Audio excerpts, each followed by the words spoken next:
नमस्कार मेरे बहनों और भाइयों, आप सभी भाई बहनों का स्वागत है इस चैनल पर। और आज बात करूंगा, ये जो आज स्कैम आपने देखा है ना कि एक्सेस म्यूचुअल फंड में जो सेबी ने जो 30 लोकेशंस पर जो रेड लगाई है, तो उस केस में थोड़ा सा मैं आपको हिंट करूंगा। ये बेस है इस चीज़ का, लेकिन मैं बात करूंगा इनसाइडर ट्रेडिंग की। ये भी एक इनसाइडर ट्रेडिंग का ये जो स्कैम आप देख रहे हैं मार्केट में आज, ये एक इनसाइडर ट्रेडिंग का एक छोटा एक पार्ट है। तो आज इसी चीज़ पर बात करूंगा, आपको समझाऊंगा कि इनसाइडर ट्रेडिंग शेयर मार्केट में कैसे काम करती है और कैसे ये एक बहुत बड़ा काला सच है, लेकिन ये सच है। मार्केट में जो आप करोड़ों रुपया गंवाते हैं, उसके पीछे यही सब लोगों का हाथ होता है जो इस टाइप का काम करते हैं। तो पहले छोटे से संक्षिप्त में इसको समझाता हूँ आपको, पहले तो आपका क्लियर हो जाएगा पॉइंट कि मार्केट में एक्चुअल में क्या होता है। देखो, इनसाइडर ट्रेडिंग का मतलब क्या होता है कि जैसे एक कंपनी है, मान के चलो कि एक कंपनी मैंने ABCD कंपनी बना दी एक, मतलब अब उसमें बहुत बड़ी कोई स्टील कंपनी है या कुछ भी बड़ी है कंपनी है।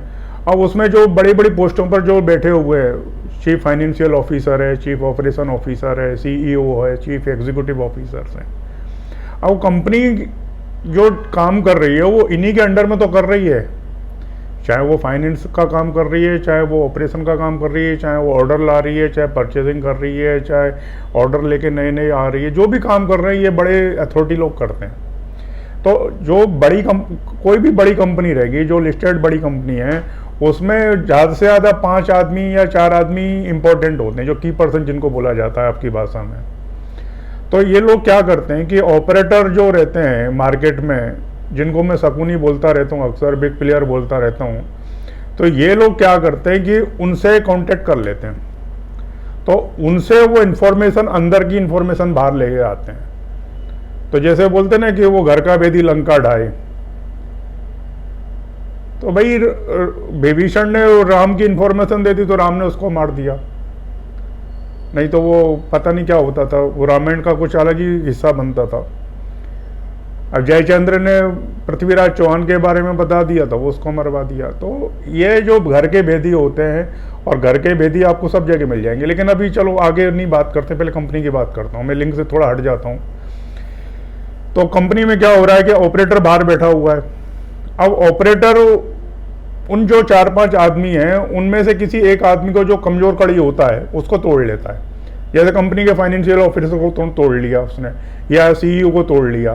तो इनके पास सारी इंफॉर्मेशंस रहती हैं जिसको कंपनी को प्रेजेंट करनी है। जैसे मान के चलो कि क्वार्टर रिजल्ट आने वाला है, या फाइनेंशियल रिजल्ट आने वाला है, या कंपनी को कोई बहुत बड़ा ऑर्डर मिलने वाला है, या कंपनी की कहीं बहुत बड़ी हार हो गई है, या कंपनी को बहुत बड़ा कोई नुकसान होता है, तो मतलब बैड न्यूज़ हो कह लो या गुड न्यूज़ कह लो उसको। तो क्या होता है ना कि कंपनी को टाइम टू टाइम सारी इंफॉर्मेशन सेबी को शेयर करनी पड़ती है। यदि वो फाइनेंशियल रिजल्ट लेके आ रही है, या उसके मतलब बोर्ड ऑफ डायरेक्टर में कोई चेंजेस होने वाला है, या किसी भी टाइप का जो अप्रूवल्स नहीं मिल रहे हैं उसको, कहीं लॉस लग गया, कहीं उसका मुकदमा चल रहा है, ये मतलब बेसिक इन्फॉर्मेशन एवरीडे उसको सेबी को इन्फॉर्म करना पड़ता है। और ये सारी डिटेल्स अवेलेबल रहती हैं BSE की साइट पर और NSE की साइट में। कभी टाइम निकाल के इस टाइप की सर्चिंग करना, आपको बहुत नॉलेज मिलेगा इन सब चीज़ों का। तो ये भी एक एनालिसिस का पार्ट होता है। तो क्या होता है ना कि ऑपरेटर किसी की कंपनी के पीछे, एक स्टील कंपनी है मान के चलो, अब उसका कैसा रिजल्ट आने वाला है, क्या होने वाला है, तो बड़ी कंपनी, रेपुटेटेड कंपनी है, तो ऑपरेटर लग गया उसके पीछे। तो फाइनेंशियल ऑफिसर को सेट कर लिया जाता है कि भाई रिजल्ट कैसा आएगा वो थोड़ा सा हमको तो टाइमली बता देना। अब रिजल्ट आने वाला है, सपोज आज जैसे 27-28 तारीख है, अब रिजल्ट आने वाला है 15 दिन के बाद। तो वो CFO क्या करेगा कि वो ऑपरेटर को पूरी इन्फॉर्मेशन दे देगा। उसके बेस पर वो ऑपरेटर क्या करेंगे कि मार्केट में धीरे, सपोज मान के चलो कि रिजल्ट बहुत अच्छा आने वाला है किसी कंपनी का, तो ये ऑपरेटर क्या करेंगे, धीरे धीरे बाइंग करना शुरू कर देंगे उस शेयर में। या शेयर खराब, रिजल्ट खराब आने वाला है तो सेलिंग करना शुरू कर देंगे, मतलब शॉर्ट सेल बनाना शुरू कर देंगे, अपनी पोजीशन ऐसे बनाना शुरू कर देंगे जो उनको फेवर करेगी। अब मान के चलो ऑपरेटर ने 5,000 करोड़ का इन्वेस्टमेंट कर दिया उसकी इन्फॉर्मेशन के बेस पर, तो इसको बोलते हैं कि इनसाइडर इन्फॉर्मेशन के बेस पर इन्वेस्टमेंट कर दिया। और उसको फंडामेंटल तो कोई मतलब नहीं है, उसको ये सब लाल पीली लाइट से कोई मतलब नहीं है। तो वो क्या है ना, गेम खेलता है कि ऑपरेटर की, वो CFO की इन्फॉर्मेशन के बेस पर उसने 5 करोड़ 1000 करोड़ रुपये डाल दिया मार्केट में। अब उसको मालूम है कि 14 तारीख को कंपनी का रिजल्ट आने वाला है, तो वो क्या है ना कि आराम से पहले ही अपना माल पी के बैठ गया। उसको मालूम है कि रिजल्ट आने के साथ मार्केट उछलेगी और 10 से 15% तक ऊपर जाएगा माल, रिजल्ट बहुत अच्छा आएगा इस कंपनी का, तो पहले से उसने माल पी लिया इन्फॉर्मेशन के बेस पर। इसको बोलते हैं इनसाइडर ट्रेडिंग।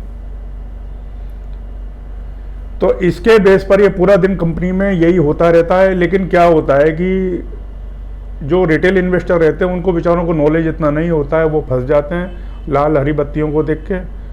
लेकिन जो तो एनालिसिस करता है, जैसे मैं आपको बताता था कि indices analysis, volume analysis, company के सेक्टरों के एनालिसिस होते हैं, वॉल्यूम लेकिन मैं यदि चार्ट देखूंगा ना तो मैं समझ जाऊंगा कि कोई इसमें से निकल रहा है, कोई कंपनी में मेजर कुछ होने वाला है।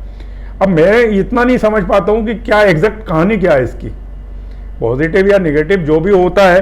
तो मैं क्या है ना कि यदि एनालिसिस करने बैठता हूँ ना तो मेरे को वो चीज़ आइडिया तो लगने लगती है, लेकिन एग्जैक्ट मुझे भी मालूम नहीं ना, क्योंकि मैं तो कोई ऑपरेटर नहीं हूँ। तो भीतर कुछ तो गड़बड़ हो रहा है, ये मैं समझ जाता हूँ कि इस कंपनी में कुछ बाहर भीतर कुछ होने वाला है। आप माल खरीद रहा है आदमी या माल बेच के निकल रहा है, इसमें मैं ये इन्फॉर्मेशन लेता रहता हूँ और आप लोगों को भी पोस्ट करता रहता हूँ, देखना। तो ये सब क्या है ना, बिग प्लेयर उसमें गेम खेल रहे हैं। इसका मतलब मैं उनकी चालों को समझ जाता हूँ, लेकिन एग्जैक्ट कहानी क्या है पीछे वो नहीं समझ पाता हूँ, वो कैसे मेरे को मालूम पड़ेगी, आप बताएं। तो इसी बेस पर क्या होता है ना कि यही सब चीज़ें होती हैं जो मार्केट को डिस्ट्रॉय करती हैं, और ये हर जगह होता है। इस चीज़ से कोई बच नहीं सकता। जो सब चोर होते हैं, जो पकड़ गया वो चोर है। एक बात बताएं, इस समाज में मैं कहता हूँ कि हर किसी चीज़ को खरीदा जा सकता है। अरे CFO बैठा हुआ, उसकी सैलरी कितनी होगी, 2 करोड़ रुपया 3 करोड़ रुपया, और उसको भी तो बीवी को डायमंड का हार देना, वो कहाँ से देगा लाके। उसको भी तो मर्सिडीज गाड़ी खरीदनी है, उसको भी जो फॉर्च्यूनर खरीदना, उसको भी तो जूपर बंगला खरीदना है। ऑपरेटर ने कह दिया हम दे देंगे यार तेरी बीवी के लिए ये डायमंड का सेट, ले जा तू, इन्फॉर्मेशन हमको दे जा, खत्म। 10-5 लाख रुपए का, 50 लाख रुपए का, 1-8 करोड़ रुपए का उसको दे दिया। वो तो कुत्ते हैं ना, कुत्तों को तो टुकड़े डाले जाते हैं। इन्फॉर्मेशन निकाल ली और वो 5,000 करोड़ रुपए पीट देगा आपको, कम से कम आप 700-800 करोड़ रुपए कमा के जाएगा वो इन्फॉर्मेशन के बेस पर। उसके बेस पर उसने 50 लाख रुपए खर्चे कर दिए, क्या फर्क पड़ता है उसको, यही तो गेम है। तो म्यूचुअल फंड में भी आज एक्सेस म्यूचुअल फंड में भी इसी टाइप का केस हुआ है कि जो उसके फंड मैनेजर थे उन्होंने क्या किया कि अपने रिश्तेदार नातेदारों को सबको इन्फॉर्म कर दिया कि इसमें अच्छी न्यूज़ ये आने वाली है। उसके बेस पर उन्होंने बाइंग कर ली। चाचा ने खरीद लिया, भतीजे ने खरीद लिया, भांजे ने खरीद लिया, बीवी ने खरीद लिया, बेटा बेटी ने खरीद लिया, आजू बाजू के पड़ोसी लोगों ने खरीद लिया। तो वो इन्फॉर्मेशन उसने लीक कर दी और पता चल रहा है कि उसने 100 करोड़ रुपया उसने बाइंग करवा ली। उन सबको फ़ायदा हो गया। फ़ायदा हो गया तो मतलब घर का ही तो फ़ायदा होगा ना, घर में पैसा है ना, कहने का मतलब कि मेरे बेटे ने 10 करोड़ का माल खरीद लिया, मेरी बीवी ने 10 करोड़ का माल खरीद लिया, मेरी बेटी ने 10 करोड़ रुपए का माल खरीद लिया। 50 करोड़ रुपए का माल मैंने खरीद लिया, मैंने अपने लिए कुछ नहीं खरीदा। मैं बहुत दूध का साफ बैठा हुआ हूँ, दूध का धुला हुआ, कि मैंने कुछ नहीं किया। लेकिन सेबी ने क्या है ना कि शुरू कर दिया है अभी वो 30-40 ठिकानों पर सब लगेगी, रेट सबकी फट के बाहर आने वाली है। तो मैं इस कहानी के बेस पर ये आज का वीडियो बनाया। इसको आप समझ गए होंगे कि इनसाइडर ट्रेडिंग क्या होती है। लेकिन मैं चार्ट को देख के समझ जाता हूँ कि चार्ट में कुछ तो भी गड़बड़ हो रहा है।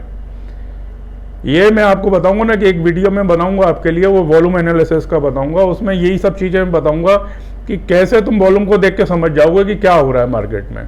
वो कहानी मुझे नहीं मालूम पड़ती बस, लेकिन मुझे ये मालूम पड़ जाता है कि कोई निकल रहा है, कोई एंट्री ले रहा है, मतलब कोई माल बेच के जा रहा है, कोई माल खरीद के जा रहा है, खरीद चालू है इसमें। तो ये लर्निंग आपके शायद काम आएगी, और इस चीज़ को आप समझेंगे तो आपको मार्केट में आने में थोड़ा सा अंडरस्टैंडिंग करने में भी ठीक रहेगा। फिर किसी लर्निंग के साथ मिलेंगे, तब तक के लिए जय माता रानी की। खुश रहें आप लोग।